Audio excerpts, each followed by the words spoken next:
Hey everybody, Justin Byers, JB Byers Woodworking. Been a while since I've been in front of the camera for y'all. If you're new to the channel, my 113-inch custom tool cabinet.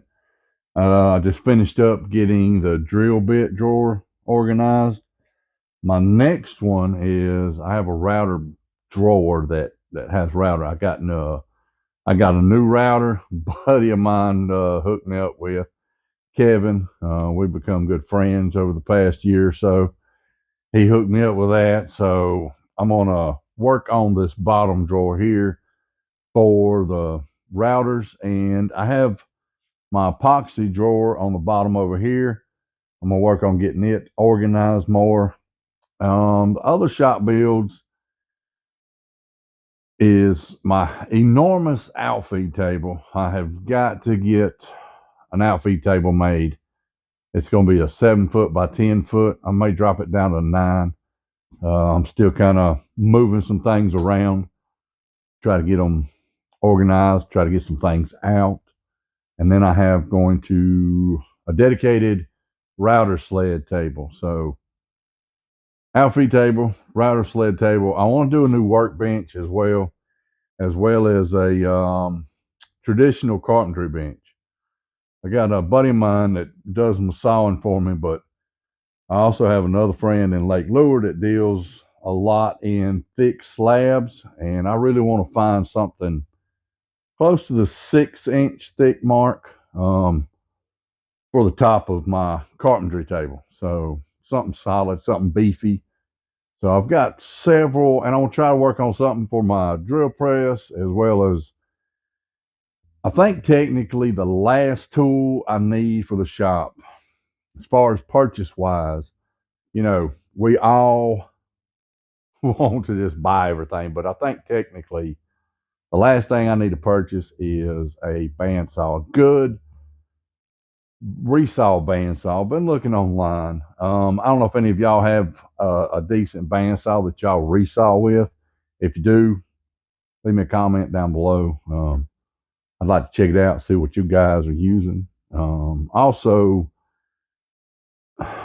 not right now, but later on, I'm gonna redo my radial arm saw, miter saw station. But yeah, so I'm on the fence on where I need to start next. I really want to try to organize this drawer, but I also really want to get my outfeed table built. Um, I'm trying to figure out how many drawers. I've got a rough sketch that I've had kind of lingering over the past few years of how I want to do it. I've changed table saws 3 times. Now I have this General International 2 horsepower cabinet grade saw.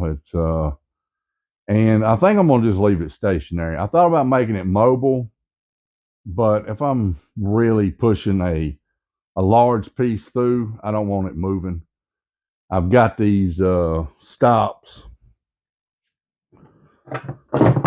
that I thought about using to put down on the face of the table saw station, and I could just block them down to the floor.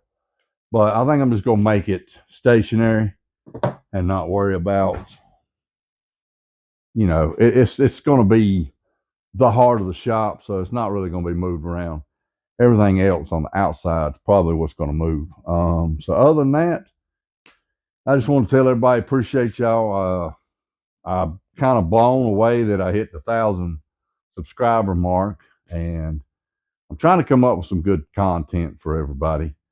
There's a lot of makers out there that really do great videos as well as great builds. I'm just starting out in this, so I'm trying to not make it so boring. But I thought I'd hop on here, get behind the camera for a minute, and show my face and tell everybody I appreciate y'all. Yeah, like I said, I've got plenty of shop builds coming up. The more and more I think about it, I do feel like I'm going to be redoing this clamp storage cabinet. So it's fine now. It works. I've redone this tool cabinet already once, but I think I'm gonna try to purchase some more clamps also.